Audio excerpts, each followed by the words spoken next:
아는 기자 아자 이어갑니다. 여야 네거티브 핵심 두 가지 사회부 이은우 기자와 쉽게 풀어보겠습니다. 대장동 의혹부터 보죠. 대장동 일당이 홍콩 느와르 영화 무간도처럼 이제 사전 작업을 했다는 정황이 나온 건데 위장 임무를 심었다는 건가 보죠.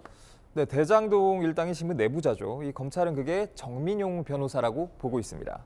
이른바 정영학 녹취록 속에 이 남욱 변호사 발언을 보면 그런데요. 2014년 11월 이 남욱 변호사는 하나은행 관계자를 만난 자리에서 무간도를 찍는 것처럼 공사 안에 우리 사람을 넣어뒀다 이렇게 발언합니다. 여기서 공사는 성남도시개발공사일 텐데요. 우리 사람, 이 남 변호사 권유로 공사 투자사업팀장으로 근무했던 정민용 변호사로 보입니다. 검찰의 대장동 일당 기소 내용에도 관련 내용이 있는데요. 유동규 전 기획본부장이 2014년 가을경 공사 기존 인력을 배제하고 사업을 추진하려고 이 남 변호사 등을 통해 정 변호사를 공사에 입사시켰다는 겁니다. 정 변호사는 초과이익 환수조항 삭제 같은 이 화천대유의 핵심 이익 관철에 관여한 혐의로 재판을 받고 있습니다. 비슷한 시기에 남욱 변호사가 이런 말도 합니다. 대장동 사업은 4천억짜리 도둑질이다. 그리고 실제로 딱 그만큼 배당금을 벌어갔어요. 네, 맞습니다. 이 4천억짜리 도둑질 발언의 시점을 보면요. 이 대장동 일당이 미래를 내다보는 능력이 있는 것 아닌가 이런 이 생각마저 드는데요. 이 남 변호사가 정영학 회계사에게 4천억짜리 도둑질하는데 완벽하게 하자 이렇게 말한 게 2014년 11월입니다. 화천대유 설립 3개월 전 그리고 이 대장동 우선 협상 대상자로 선정되기 4개월 전이고요. 정 변호사가 성남도시개발공사에 입사를 한 것도 2014년 11월이었습니다. 이 도둑질이라는 표현을 쓴 걸 봐도 자신들이 불법적인 일을 하고 있다는 걸 알고 있었다는 지적도 나옵니다. 자, 오늘 국민의힘이 그 정민용 변호사가 버린 걸로 추정되는 문건이라며 이렇게 흔들었는데 시청자분께서 그 문건이 진짜가 맞냐는 질문을 주셨습니다. 네, 현재로선 가짜일 가능성이 좀 낮아 보입니다. 오늘 원희룡 본부장은 문서 꾸러미의 50여 건 중 3건을 우선 공개했죠.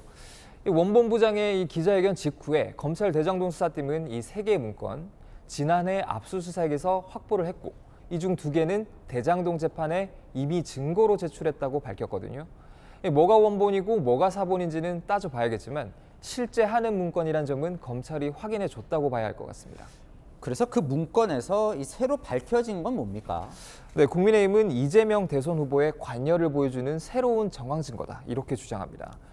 오늘 공개된 문건은 성남 제1공단과 대장동 개발을 결합 개발이 아닌 분리 개발하는 걸로 변경하는 보고서인데요.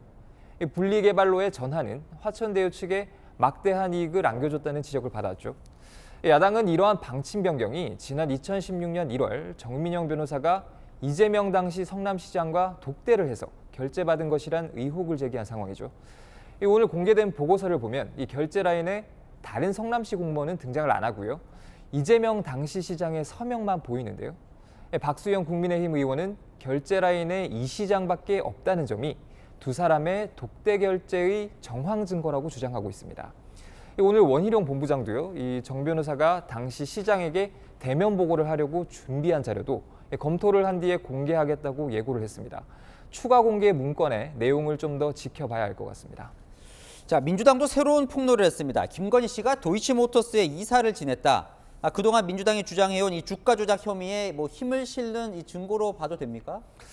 네, 지난 2011년인데요. 이 서울대 최고 지도자 과정 원우수첩에 이 김건희 씨의 직함이 이 현직 도이치모터스 제품 및 디자인 전략팀 이사라고 소개가 돼 있었던 건데요. 네. 이때는 검찰이 권오수 전 도이치모터스 회장을 재판에 넘기면서 주가 조작 의심 거래가 있었다고 판단한 시기와 일부 겹칩니다. 민주당이 내부자 거래를 통한 주가 조작 혐의가 추가될 수 있는 중대 사안이라고 주장한 반면에 국민의힘은 김 씨가 이 무보수 비상근직이었다고 하면서 이 주가 조작과는 무관하다는 입장인데요. 당시 금융감독원의 전자공시를 한번 확인을 해보니까 김 씨가 이사로 기재돼 있지는 않았습니다. 김 씨가 내부 정보를 입수해서 이를 주식 거래에 활용했는지 결국 검찰 수사를 통해 밝혀야 할 걸로 보입니다. 네, 잘 들었습니다. 이은우 기자였습니다.